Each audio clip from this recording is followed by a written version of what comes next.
और एक बार फिर से आपका स्वागत है न्यूज इंडिया में। और लगातार सुबह से हर पहली तस्वीर, हर पहला अपडेट हम आप तक पहुंचा रहे हैं। उत्तर प्रदेश की 55 सीटों में चुनाव है, गोवा की 40 सीटों में और उत्तराखंड की 70 विधानसभा क्षेत्रों में मतदान हो रहा है। और मतदान की हर तस्वीर सबसे पहले न्यूज इंडिया आप तक पहुंचा रहा है। और साथ ही साथ हम विश्लेषण भी कर रहे हैं इन तमाम चीजों का, राजनीतिक वादों का, राजनीतिक दावों का।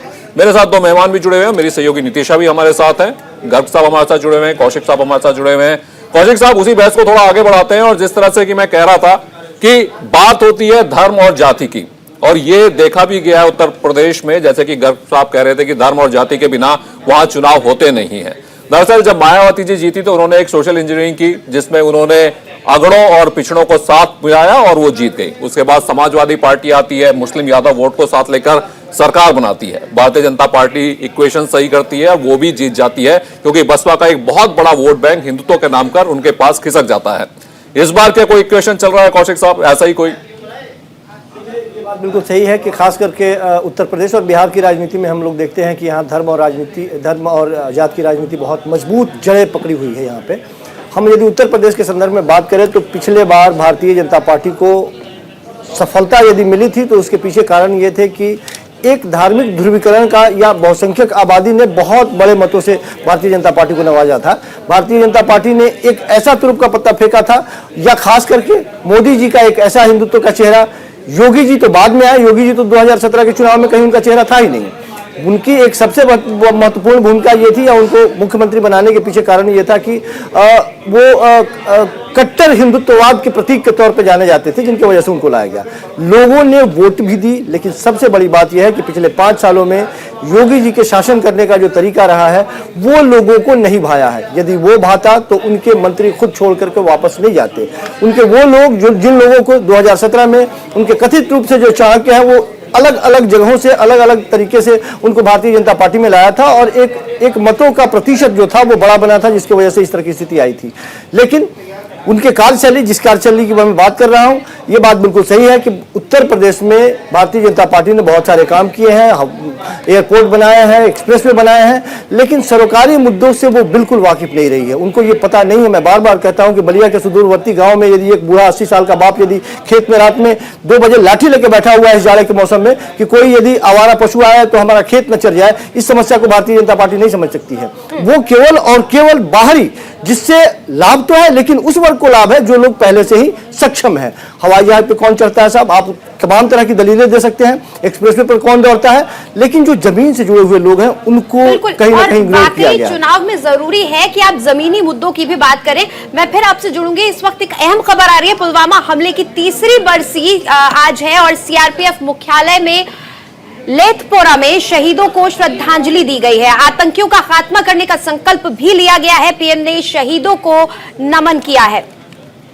तो आज दूसरे चरण के मतदान के साथ ही साथ पुलवामा की 3री बरसी भी है। आतंकियों का खात्मा करने का संकल्प लिया गया है, शहीदों को श्रद्धांजलि अर्पित की गई है। ये तस्वीरें हम आपको दिखा रहे हैं। और सीआरपीएफ जो कि घाटी में बेहद ही महत्वपूर्ण रोल में है, सेना के साथ जो हमारी पैरामिलिट्री फोर्स है सीआरपीएफ, वो बहुत बहादुरी से आतंक का मुकाबला कर रही है।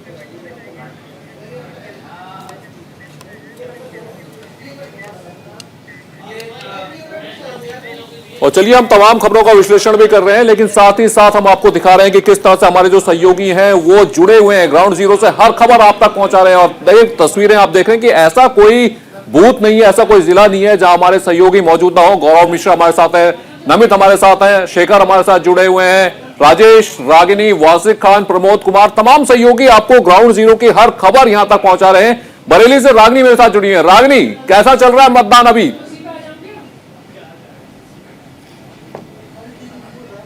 कहा जाए तो मतदान यहाँ पे बहुत शांतिपूर्ण तरीके से चल रहा है। तमाम लोग मतदान डालने अपना वोट डालने आ रहे हैं और घरों से निकल के हर जगह भीड़ देखी जा रही है। यहाँ पे भी आप देख सकते हैं भीड़ है। और अब तक जो 9 बजे तक की रिपोर्ट आई है वो आई है कि टोटल डिस्ट्रिक्ट में जो है 8.15% मतदान पड़ चुका है। और लगातार लोग अपना वोट डालने के लिए घरों से निकल के आ रहे हैं और बहुत ही ज़्यादा सुरक्षा व्यवस्था को करते हुए इंतजाम किए गए हैं। आप देख सकते हैं कि महिलाएं किस तरह से घर से निकल के आई हैं, अपना वोट डाल रही हैं, अपने मत का जो इस्तेमाल किया जाता है, जो पक्ष रखा जाता है, अपने वोट का अधिकार वो ले रही हैं यहाँ पर आकर। बिल्कुल रागिनी ने आपको तस्वीरें दिखाई बरेली की, और ये तस्वीरें भी इस वक्त आप देख रहे हैं। तमाम लोग अपने मताधिकार का प्रयोग कर रहे हैं। नमित मेरे सहयोगी संभल से जुड़े हुए हैं। नमित, तमाम लोगों से आपने बात की, विकास की भी बात की, लेकिन कुछ लोग होते हैं जो समर्थक होते हैं, ऐसे समर्थक जो कट्टर समर्थक होते हैं, उन्हें फर्क नहीं पड़ता विकास से, उन्हें वोट डालना ही डालना है उस पार्टी को जिसको वो पसंद करते हैं। तो ऐसे वोटर ज्यादा मिल रहे हैं या फिर मुद्दे रोजगार की बात करने वाले वोटर ज्यादा मिल रहे हैं आपको वहां? देखिए बिल्कुल रमान, अगर हम किसी विधानसभा में अगर पूछते हैं कि आपके चुनावी मुद्दे क्या हैं, जो कि कट्टर, जैसा आपने जिक्र किया कि जो पक्के समर्थक होते हैं किस पार्टी के, वो ये नहीं बताते कि मुद्दा क्या है। वो बताते हैं कि हमने कहाँ वोट डाला है और हम किसे इस बार विधायक चुनना चाहते हैं। लेकिन कुछ ऐसे जो वोटर्स भी होते हैं जिनका ये कहना होता है कि जो मुद्दे हैं वो थोड़े से इस बार बदले। हालांकि जिस बूथ पर मैं खड़ा हूँ, कुछ देर पहले यहाँ पर पहुंचे हैं जो यहाँ के मौजूदा समाजवादी पार्टी के उम्मीदवार हैं और मौजूदा विधायक भी हैं इकबाल महमूद जी, वो यहाँ पर पहुंचे हैं। इन्होंने अपना वोट डाला है और अपने कैमरामैन से कहूंगा कि ये तस्वीरें थोड़ा सा दिखाइए, क्योंकि यहां से लगातार जो है इकबाल महमूद विधायक बनते आए हैं। हम इनसे बातचीत करने का भी प्रयास करेंगे कि आखिर क्या कुछ इस बार इनके चुनावी मुद्दे हैं, क्योंकि लगातार देखिए ये पूरे परिवार के साथ जो है इकबाल महमूद यहां पर वोट डालने के लिए पहुंचे हैं। इकबाल जी, किस तरीके से देखते हैं, क्या चुनावी मुद्दे हैं, क्या कहेंगे? हम उन्हीं से जानने की कोशिश करेंगे। क्या कहेंगे सर? हर तरफ समाजवादी पार्टी, संभल समाजवादी पार्टी का गढ़ है। यहाँ से मुलायम सिंह यादव जी, प्रोफेसर राम गोपाल यादव जी सांसद रहे हैं और यहाँ पर विकास कराया जाएगा। आने वाली सरकार समाजवादी पार्टी की आ रही है। यहाँ अच्छा मेडिकल कॉलेज खुलवाने के प्रयासों का सरकार आ गई तो, और रोडवेज का डिपो, रोडवेज बस स्टैंड, अच्छे कॉलेजेस, बच्चों की पढ़ाई के लिए अच्छा है, स्वास्थ्य केंद्र खुलेंगे और जो कुछ भी यहाँ पर रह गया है सारा काम यहाँ पे कराया जाएगा। विकास ही सरकार आ रही है, विकास वाली, विनाश वाली सरकार जा रही है, विकास वाली आ रही है। इस सरकार ने डिक्टेटरशिप की है। प्रजातांत्रिक देश है ये, यहाँ पर जमहूरियत है। इस जमहूरियत के अंदर डिक्टेटरशिप हो रही थी। 5 साल तक जनता के जिस्म के ऊपर इन्होंने राज किया।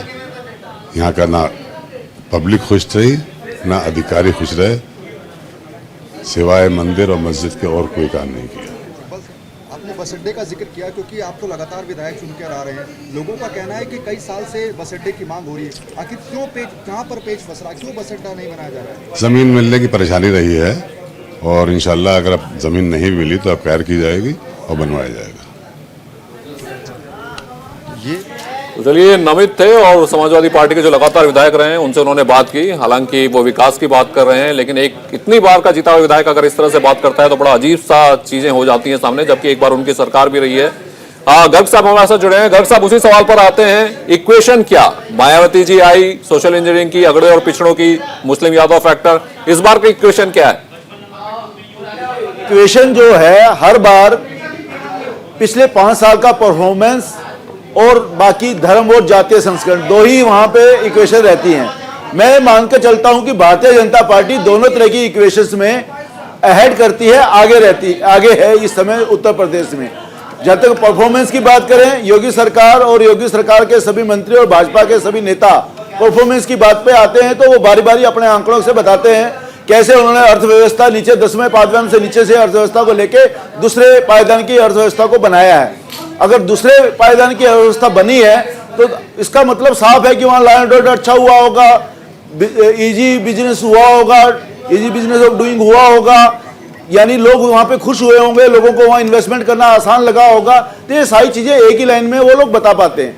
दूसरा, मैंने अभी जो पहले भी कहा था, अगर जातिगत और धर्मगत हम इक्वेशन देखें, उस मामले में भाजपा कहीं आगे खड़ी नजर आती है। जब मुस्लिम वोटों का पोलराइजेशन पहले होता था तो हिंदू वोट जातियों में बटे हुए होते थे, लेकिन अब जब भी जहां पे भी मुस्लिम वोटों का पोलराइजेशन हुआ है तो हिंदुओं ने भी कहीं ना कहीं जातिगत व्यवस्था से ऊपर उठकर वोट किया है। तो जहां जहां मुस्लिम पोलराइजेशन की दूसरी विपक्षी पार्टियों ने हिम्मत की है या कोशिश की है तो वहां उनको सामने से हिंदुओं का भी पोलराइजेशन देखने को मिला है। इन दोनों ही सूरतों में भारतीय जनता पार्टी को फायदा नजर आता है। लेकिन एक बात और मैं यहाँ कहना चाहता हूँ, भारतीय जनता पार्टी ने 2017 में जो चुनाव में जितनी सीटें जीती थी, भाजपा उससे कहीं ना कहीं नीचे रहने वाली, यानी भाजपा को नुकसान ही होने वाला है और एसपी जहां खड़ी थी उसको कुछ ना कुछ लाभ ही होने वाला है। तो ये बात तो पक्की है कि जब ग्राफ का देखा जाए 2017 को लेके तो भाजपा नुकसान में जाने वाली है और एसपी फायदे में आने वाली है। ये देखना दिलचस्प होगा कि एसपी इतना फायदा ले सकती है क्या वो सरकार के आसपास आए, और भाजपा कितना नीचे जा सकती है। बहुत ज्यादा दिलचस्प है इस बार का ये चुनाव, क्योंकि जब हम बीएसपी की भी बात कर रहे हैं, मैं कुछ सीटों की भी बात करना चाहूंगी यहाँ पर, लेकिन इस वक्त एक अहम खबर आ रही है। यूपी के सीएम योगी आदित्यनाथ जी ने प्रदेश में बीजेपी की जीत का दावा किया है। इसके साथ ही उन्होंने ये भी कहा है कि पहले फेज के चुनाव के बाद से ही विपक्ष ठंडा पड़ गया है। योगी जी ने यह कहा कि 80% लोग बीजेपी के साथ हैं और वहीं 20% को नकारात्मक वो लोग हैं 20% जो बीजेपी के विरोध में हैं। नितिशा, और हम लगातार खबर दिखा रहे हैं और साथ ही साथ ग्राउंड जीरो पर हमारे सहयोगी तैनात हैं और हम आपको बता रहे हैं कितना प्रतिशत मतदान हुआ है।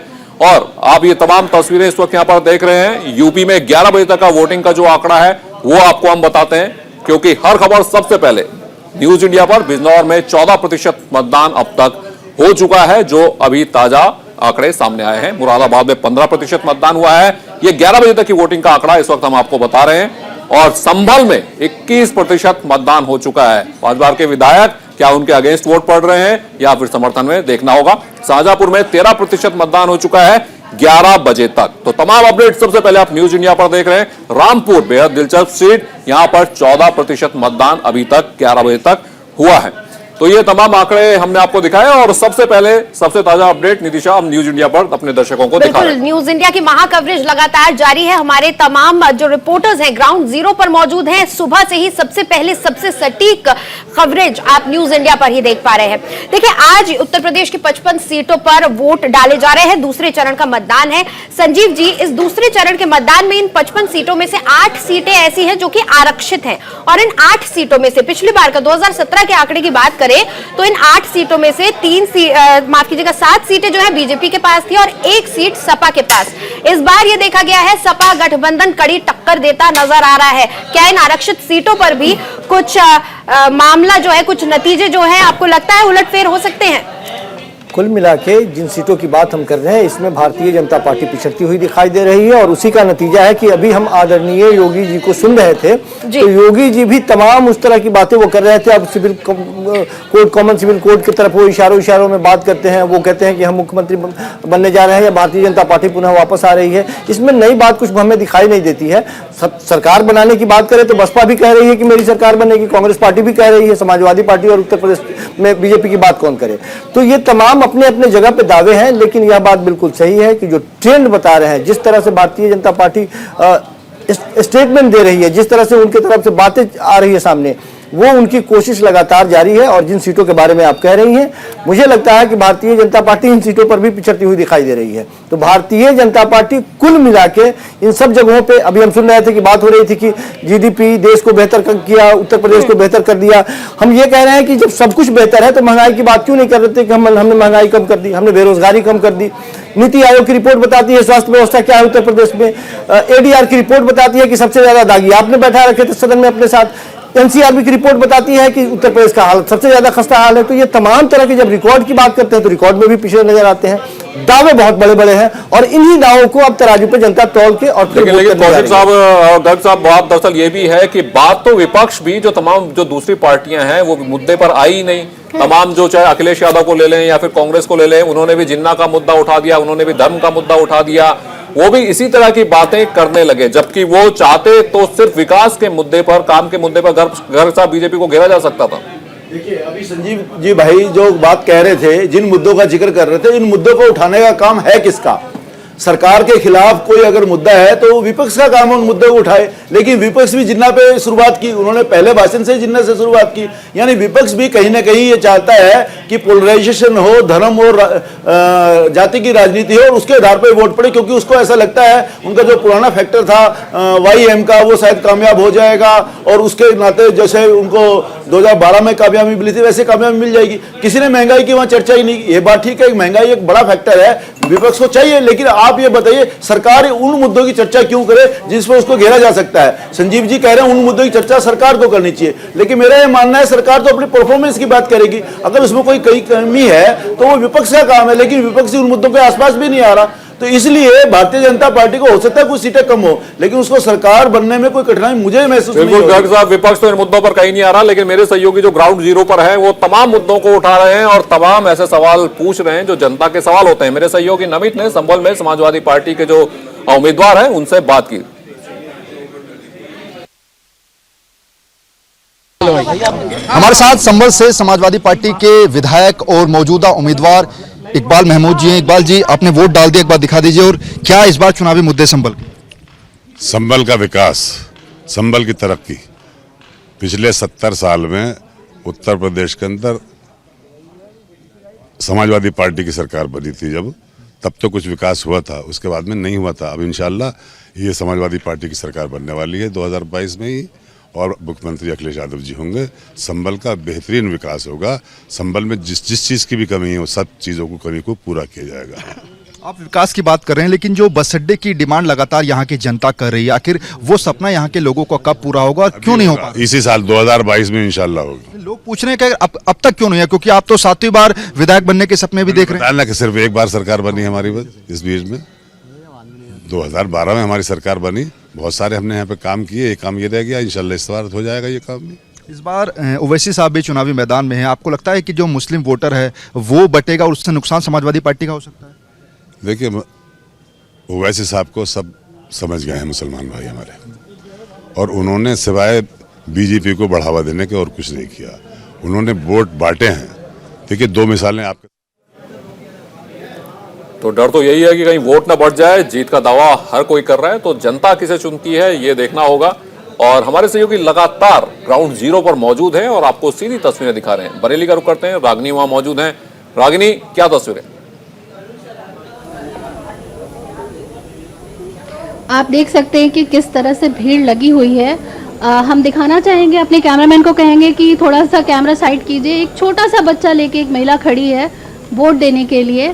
तो कहा जा सकता है कि कहीं ना कहीं जागरूकता जो है लोगों के अंदर आई है, क्योंकि 5 साल बाद वोट देने का मौका मिलता है, तो इसको पूरी तरह से लोग इसका इस्तेमाल कर रहे हैं, अपने अधिकार का इस्तेमाल कर रहे हैं। अगर आप जा पाए उन महिला के पास, अगर आप उन महिला के पास जा पाए, थोड़ी बात कर पाए, उनके जज्बे को पूरे देश को दिखा पाए कि बदलाव जो अपने जीवन में चाहते हैं उसके लिए अपने सबसे बड़े अधिकार का प्रयोग करने आए हैं।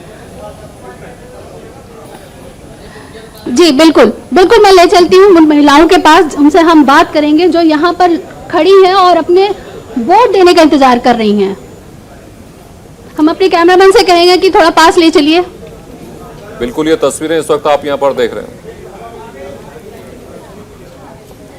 तो चलिए रागिनी, वापस आएंगे आपके पास, और मेरे साथ तमाम मेहमान जुड़े हुए हैं। संजीव जी, तस्वीरें तो हम देख रहे हैं, लोगों में उत्साह है, लोग अपने मताधिकार का प्रयोग करने आ रहे हैं।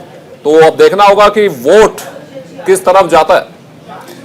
हाँ, ये बड़ा दिलचस्प है। जिस तरह से आज से साल भर पहले हम लोग देख रहे थे कि भारतीय जनता पार्टी एक तरफा जीतती हुई दिखाई दे रही थी, ये बड़ा दिलचस्प हो गया। और ये भी बड़े बड़े दिग्गज भी आकलन करने में सफल नहीं हो पा रहे हैं कि ये ऊँट किस करवट बैठने वाली है।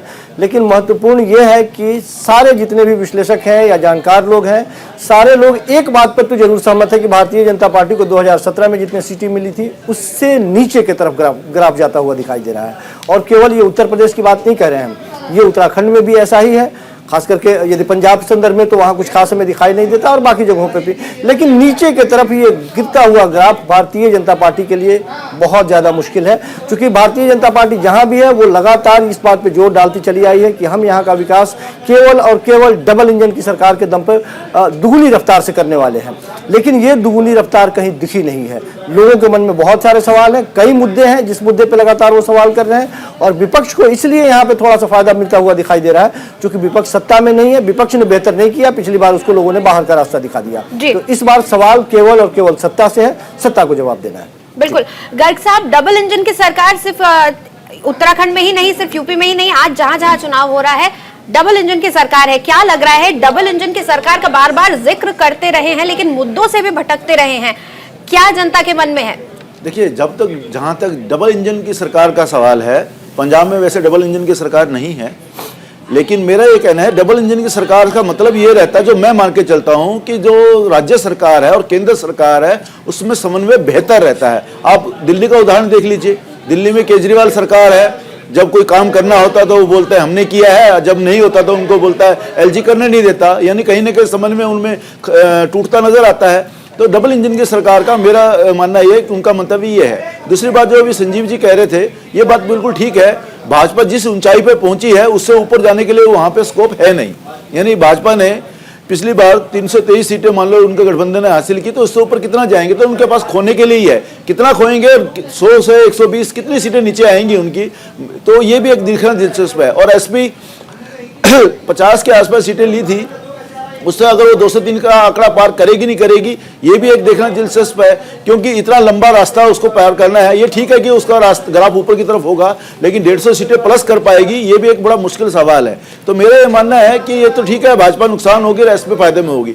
जहां तक आप उत्तराखंड की बात कर रहे थे, उत्तराखंड में मुकाबला जो है कांग्रेस और बीजेपी के बीच में है। आम आदमी जो वहाँ पार्टी है वो लड़ जरूर रही है, लेकिन मुझे वहाँ पे ग्राउंड पे उसका कोई काम ज्यादा दिखता नहीं। एक बात और मैं यहाँ कहना चाहता हूँ, आम आदमी पार्टी ने जहां जहां जो वोट लिया है, अब आंकड़े उठा के देख लिए, वो वोट आमतौर पे उसने कांग्रेस का या अन्य पार्टियों का उसने चुराया है या उन्होंने छीना है। उन्होंने भारतीय जनता पार्टी का वोट परसेंटेज बहुत ज्यादा इफेक्टेड नहीं किया है। आप पंजाब में देख लीजिए, पंजाब में जो अभी मुकाबला है, मुख्यतः मैं अभी मान के चल रहा हूं कि कांग्रेस और आम आदमी पार्टी के बीच में होने वाला है। अकाली दल और भाजपा वहां पे ज्यादा बड़ी कुछ पिक्चर में है नहीं। कैप्टन अमरिंदर की पार्टी नई है, उसके बारे में कुछ कहना ज्यादा जरूरत नहीं है। बिल्कुल बिल्कुल गर्ग साहब, और दरअसल सबसे बड़ी बात यह कि कागज में जैसा कि आप जिक्र भी कर रहे थे कि कितना नीचे भारतीय जनता पार्टी आएगी या कितना ऊपर समाजवादी पार्टी आएगी, तमाम विश्लेषण हम यहाँ पर कर सकते हैं, लेकिन ये सारे विश्लेषण कागजों पर ही है। और वो लोग जो बदलाव लाएंगे या वो लोग जो चुनेंगे, वो आज अपने मताधिकार का इस्तेमाल कर रहे हैं। एक दिलचस्प बात मैं कहना चाहता था, अभी योगी जी को सुन रहा था, 80 और 20 की बात हो रही थी, मैं भी आंकड़ों पर ध्यान दे रहा था, शायद वो 80% सीटों की बात कर रहे थे, क्योंकि आप देने वाले हैं आकाश सक्सेना जी, जो बीजेपी के प्रत्याशी हैं। आकाश जी, चुनाव कैसा चल रहा है? बहुत बढ़िया चल रहा है। भारतीय जनता पार्टी ऐतिहासिक जीत यहाँ दर्ज कराने जा रही है। 102 मुकदमे मामूली नहीं होते। जो कुछ आपने किया है, जिस तरीके से किले को ढाया है, दरकाया है, उसका नतीजा चुनाव में कैसे देख रहे हैं? बिल्कुल, जैसे वो किला ढाया ऐसे ये भी किला ढहने वाला है। ये भी आपसे जानना चाहेंगे कि बीते 5 साल में आपकी किस तरह की चुनौतियां थी, क्योंकि आजम खान एक कद्दावर नेता माने जाते हैं, ये उनका किला कहा जाता है। किस तरीके से पूरी आपने व्यूह रचना की? अब ये विस्तार से बताना तो अभी संभव नहीं है, लेकिन जो भी रचना जो की है वो ऐसा नहीं है, सब पेपर एविडेंस के आधार पर है और न्यायपालिका ने उन्हें सजा दी है। ये भी आपसे समझना चाहेंगे आकाश जी कि जो उनके बेटे हैं वो लगातार चुनाव में हैं और रो रो करके वोट मांग रहे हैं। क्या लग रहा है कि स्वार हो, चाहे ये रामपुर खास की सीट हो या बाकी की जो 3 विधानसभाएं हैं, बीजेपी का कैसा आप दबदबा देख रहे हैं? भारतीय जनता पार्टी सब पर बहुत भारी है, 5 सीटें जीत रही है। ये भी समझना चाहेंगे आपसे कि जो जनता है उसका मूड आपने किस तरीके से पकड़ा है, क्योंकि यहाँ पर 60% मुस्लिम पॉपुलेशन है जो एक तरफा वोट डालने के लिए जानी जाती है।